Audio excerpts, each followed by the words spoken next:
Welcome to Living with Intention. For more than 20 years, Vernon and Gieselle have been meeting over coffee to share stories, navigate life's challenges, and discover how to make more intentional choices so they can show up their best selves at home, at work, and in every relationship that matters. Now they're inviting you to pull up a chair and join the conversation, because the best conversations don't just change the way we think, they change the way we show up. So pour yourself a cup of coffee, pull up a chair, and let's join Vernon and Gieselle. Well, welcome to our third episode of Living with Intention. My name is Vernon Roberts, and as you know, my co-host is Gieselle Poveromo. Yay! Session 2. Today's big question is energy, and energy as a currency, like we spend it. The broader question around that is, how do I stop giving away my energy? So that's one of the things we want to talk about today. Before we get into it, last session, Gieselle, do you remember last session, what we ended with on that? What our to-go was last session?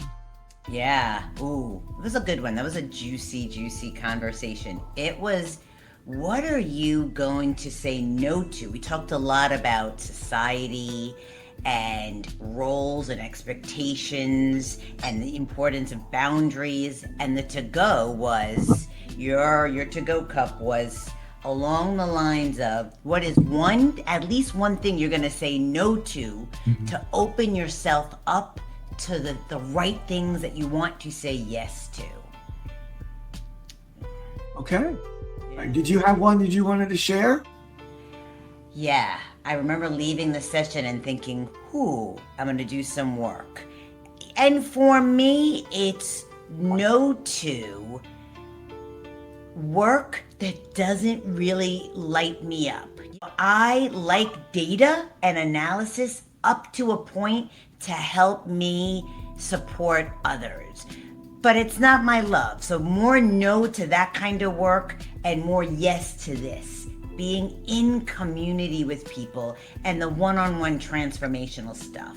So for me, it's no to more admin tasks and yes to more of the transformational work that I like to do.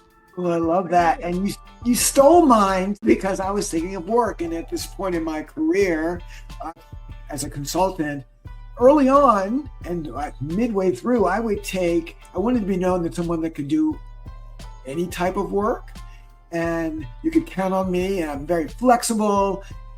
And what I realized is that although that was positive for me, it destroyed a lot of my energy.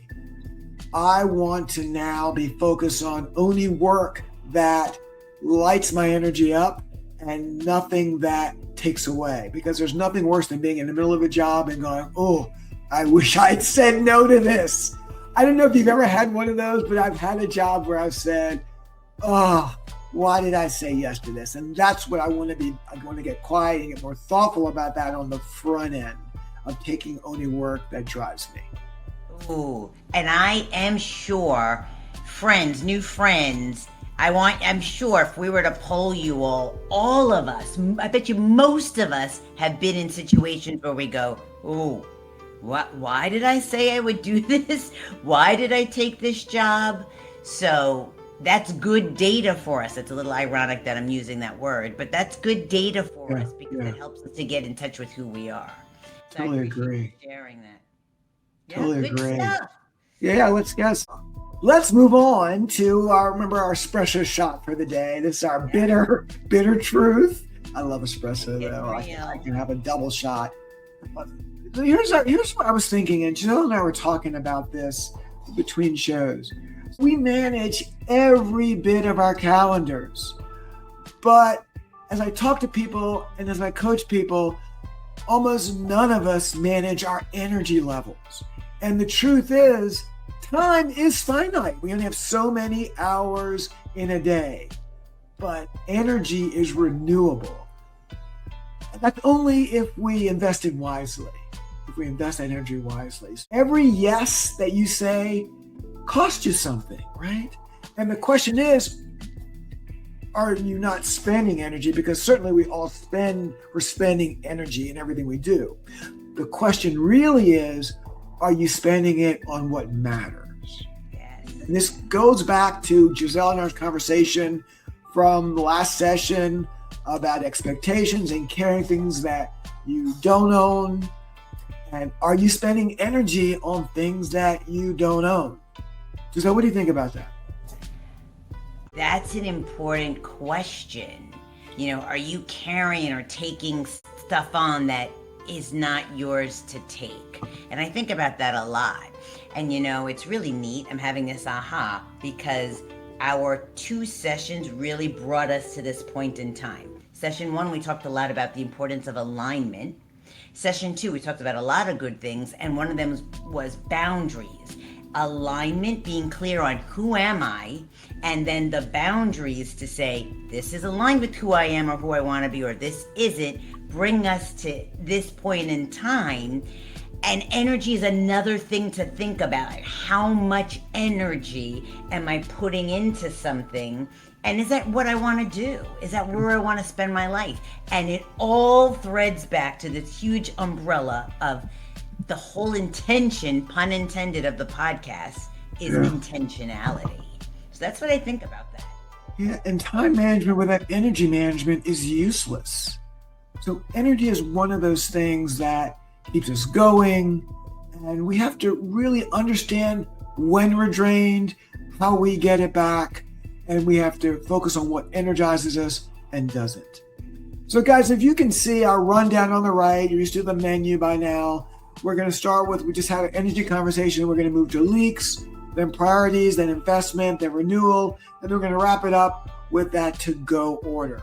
But I want you to be thinking about right now what currently gives you energy. All right, just think about that for a moment. All right, so question. I hope people really get quiet and think for themselves, or take a quick note. What gives me energy? What's one thing that gives you energy, Vernon? I'm thinking too. What gives me energy, and this isn't, I'm not a Pollyanna on this, but it's helping, when I'm in a workshop, helping other people get to that next level and actually seeing them physically push through their discomfort to have a gain. And that whole thing gives me energy. That's why I do what I do. That's why I coach people around communication and leadership. That definitely gives me energy. Ooh. And I'm similar to you. I know I love being in community, holding space for people in person or virtual. And for me, it is very satisfying to see the light bulbs go on. And for somebody in a session or in the comments after the session, or message me and say, I thought about that. And I'm applying that in this way to my life, or I'm going to have a conversation that I need to have, or I'm going to make better financial decisions, or I'm leaving a job. If I helped in some way to help somebody live with intentionality, which equates to a quality life, that's very fulfilling to me. So that's what gives me energy, this creating the space for people to do the meaningful work. Yeah, and let's think about this energy. Let's think of it like you're creating this bowl of energy, but sometimes it leaks. Let's jump down to that leaks category. What are some of the leaks? And when we were planning for this, I was thinking, well, what are leaks? And sometimes they're often hidden, that you're not aware of it, like overcommitment. I think that's a big leak. We've talked about that. It's all kind of coming together as the things we talk about. When we overcommit, that's an energy leak. How about this one? Conflict avoidance. Oh, yes.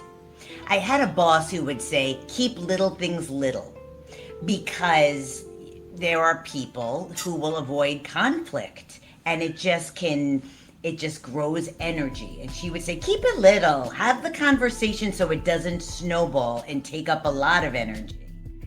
Yeah, but sometimes we avoid the conflict and then we worry about avoiding the conflict. So we haven't solved it, yet we're worrying about it and we're draining energy all about that. So that's another thing I think I know I'm guilty of, and probably many of you are guilty of when you're avoiding conflict. that's just one piece of it. It's the worrying and being on your mind afterwards, which is the energy drag. The churn that comes with the waiting, the anticipation, the conversations that we're having in our head instead of having them. I have a quick story about energy drains. I have learned I look a whole lot more extroverted than I am. I'm actually an ambivert. And I traveled for some work stuff last week, and I was in New York, and I did a lot of peopling. And I can do it, but it's finite. When I hit the wall, I hit the wall. So I was in the airport, and I actually put this on my Instagram a little, and you see me in my seat with the AirPods in, listening to nothing. I don't want to listen to anything, but I want whoever's sitting next to me to think that I am rocking it out and I am in my wherever, because I don't want to talk to them. I've done enough peopling. So that's a leak. I overextended my peopling, and then I had to bring it back in. I had an energy leak as it relates to peopling, as I like to. I think I'm making up a word, but you will. It's okay. That'll be in the new dictionary. Peopling. And but you were trying to create energy, and being quiet is what helps you create energy. Think about this too. I was thinking decision fatigue. If you had to make a decision and you're rolling it around and taking forever, that's an energy drain. How can we be more quick to do that and not drain ourselves? And all of these, I think about them in my life I call them emotional leaks. Emotional leaks that you really have to patch up. And it's easy to say not worry about it, but make the decision faster. Like you said, confront the conflict, reduce your commitment level. And here's one thing that I'll just throw out there for you. And this could be part of my espresso shot, but it's not. But I think it's carrying other people's emotions. You can't control someone else's emotions. They're going to have them. And for you to carry them is just an extra burden for you. It's almost like a lesson in futility, because there's nothing why would you carry something and there's nothing you can do about it? Yeah. As you said that, a picture came to my mind of a person, a woman, because I am one. I see this woman, and I've seen this on Instagram and on social media, images of her, small in stature with lots of suitcases. And that's what we do. And I think to myself, how much of that is yours to carry and how much of it is other people's? Mm-hmm. Sometimes we carry that and we shouldn't be carrying it. Let's move from leaking now to priorities, because I think priorities matter. And I know we say, well, that's a priority. That's a priority in my life. What I like to think of is this. If you looked at where you focused your energy, and ask yourself, am I focusing that energy on the areas that I think of that are priorities?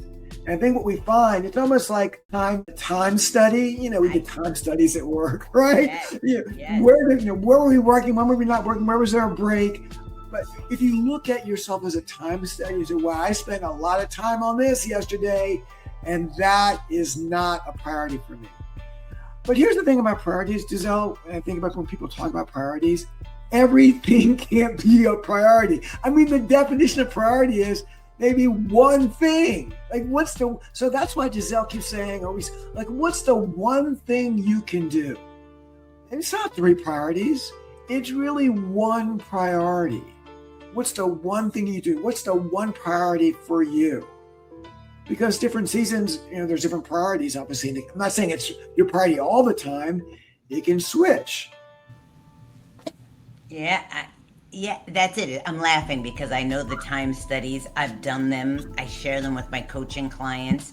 I share them with my org development clients, and they're helpful.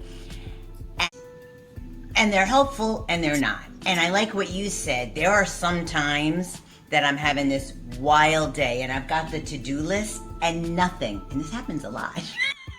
Nothing on the to-do list is happening, and I Yes, just cross yes. it out and I say, all right, I'll get to it, and I'll get to it, and I'll start to feel overwhelmed. But what I'm learning is just to say, in this moment, what's the most effective thing that I can do, either for myself or for that other person in this moment. This moment. In this podcast, I keep bringing myself back to, let go of this and let go of the tech and let go of the notes. In this moment, be in community with my really good friend and share our authentic stories and ask provocative questions to help our new friends. Yeah. That's it. That's the goal for right now. And in your to-do list, Priority. is it okay to move? Say I had 4 things I didn't get done today. Move them to tomorrow. It's not the end of the world. Yeah. Move it to tomorrow. And sometimes you realize it wasn't important. Oh, I didn't do that. Right? Do I need to do it? Maybe. Then you can do it. Or then you might say, it didn't really matter. And really recognize what's going to take you a lot of energy and what doesn't. I know for me, my energy wanes in the afternoon around that 2 to 3:30 period. I want to stack all my important meetings in the morning, and just know yourself and know how you manage the energy in your body. Yeah, and I have read that, and I do that too. I do the hardest stuff earlier in the day because I am up to 3 o'clock. Then at 3 o'clock, it's just everything's starting to get a little bit foggier, is what I would say. And yeah, I'm with you. I try to do the hardest things, the data, the bills. I don't get a lot of energy from admin stuff, so I do that early on in the day. Sometimes. And then sometimes the to-do list goes out the window. Right. And you have to give yourself grace. Start And, again. 365 days, man. 365. You can keep going, but give yourself grace. Yeah. Let's talk about investment, because early on we said energy is a currency. I started to think of my energy like money. Every yes is an investment in something. Every no protects that investment. But you have to have some no's. You can't continue to say yes because you'll run out of money to invest or energy to invest. You have to say no. So you should invest intentionally to get the return you want. When we're thinking about this, and the question, Gieselle, I have is, where are you, or where is our friends out there, where are you investing energy that no longer serves you? Because we continually have to look at that because our priorities change. And I seem to do this, I think this is the 3rd time I'm doing it, and it's by design. New friends, I really hear Vernon. We are both in the business of transformation, and the transformation is the good question and getting quiet. He just charged and challenged us. Where are you spending your energy? And is it restoring you or is it draining you? And that's the work. That's where we need to get quiet and really think for ourselves around energy, and am I doing things that energetically are right for me? Yeah, I mean, that's one thing we just have to take a look at. When we think about that investment piece, we can't continue to do it. Well, then when you're low on energy, let's move on to renewal. How do you renew that energy when you are low on it? And I tend to think of, if I take a nap or a walk, that's a reward, but it's not a reward. It's a necessity. Renewing is productive. And I think back in the day, there was a leadership program I used to teach where we read an article called Making of a Corporate Athlete. You guys can find it out there. It's on a PDF somewhere out in the universe. And basically it was saying you train like an athlete. You're in the game every day. And if athletes didn't renew themselves or stretch or take time, they blow out a knee, they get fatigued. How do you renew yourself like an athlete? Are you getting enough sleep? Are you recovering properly? And this isn't selfish stuff. I know, Gieselle, you were a runner and you are a runner, just in a different phase. How would you equate that to renewing? How do you renew yourself as a runner and kind of link that to how we are in corporate America? I think about it a lot, and my son's training for a marathon, and he literally asks me, what's important in my training program? One of the things I look at in any training program, recovery is really critical to have that downtime, and there should be rest days. So if you're running, it's the days off. And I am a middle-aged woman, and I love to read. And every good science-backed journal says the importance of sleep, really getting good sleep. So that's how I renew. I know I've got to be in bed by 10 o'clock to get that restorative sleep. So there are physical things. There are on my phone. I have set it now to where it'll tell me 5 minutes towards the end of my day, 5-minute warning, no more social media. It reminds me to get off my phone. So there are a lot of things, meditation, good night's sleep, less social media are things that really restore me. What about you? Yeah, and I want everybody out there to think about what renews you. What renews you? What renews me is exercise. I've said this before. I've been exercising for 40 or more years and regularly, and it helps clear my brain. If I don't take a walk or run or do some physical activity, everything bunches up. And when I exercise, it's my quiet space and it loosens up. Also, golf, and I tended to play golf by myself a bunch, walk a course by myself. I'm a big walker. And people say, well, Vernon, why do you play by yourself sometimes? And sometimes in my life, that's the only place I am quiet. Nothing is happening. I'm just focusing on the game. I'm not worried about anything. I'm not losing energy over avoiding conflict. I am just at peace.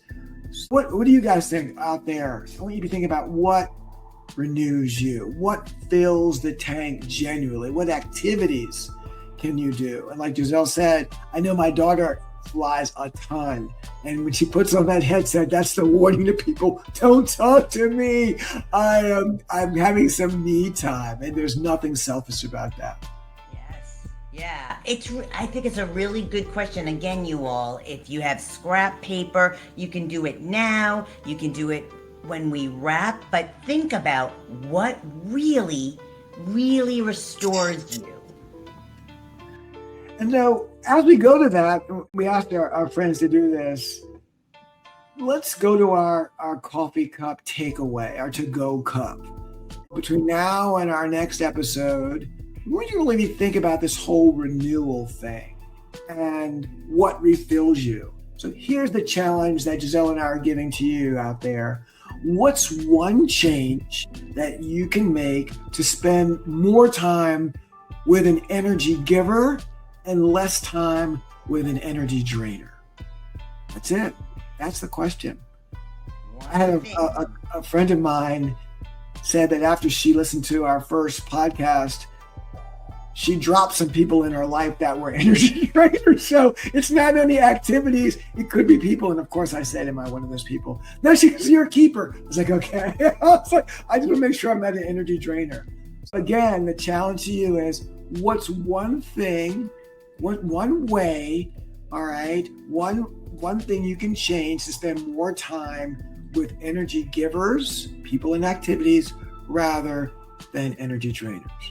This whole podcast, I think for both of us, I'll speak for me, as a way to spend time with someone who's like my brother, you know? And I get a lot from being in your energy. So you need to know, you all friends, we need to know who those people are for us. Here's a fun little thing I do. I know what I feel energetically about people in the ramp up, the 10 seconds right before a telephone call, a video call, a meeting. My body tells me I'm excited, I feel safe, I feel supported, or I'm suiting up.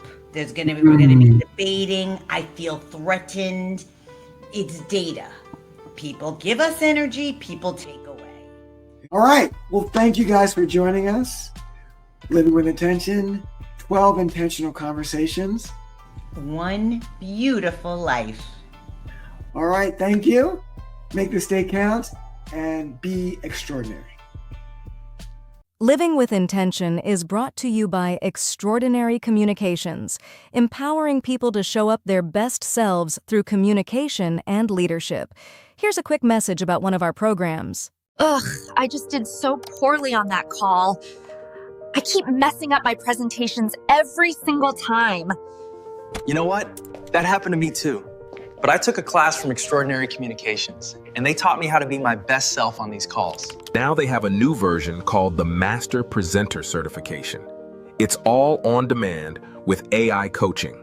You can do it on your own time in the privacy of your office or home, and the AI gives you feedback with no emotion attached, so it's easier to take on and improve. Find your X Factor today and become a master presenter. Click below to learn more.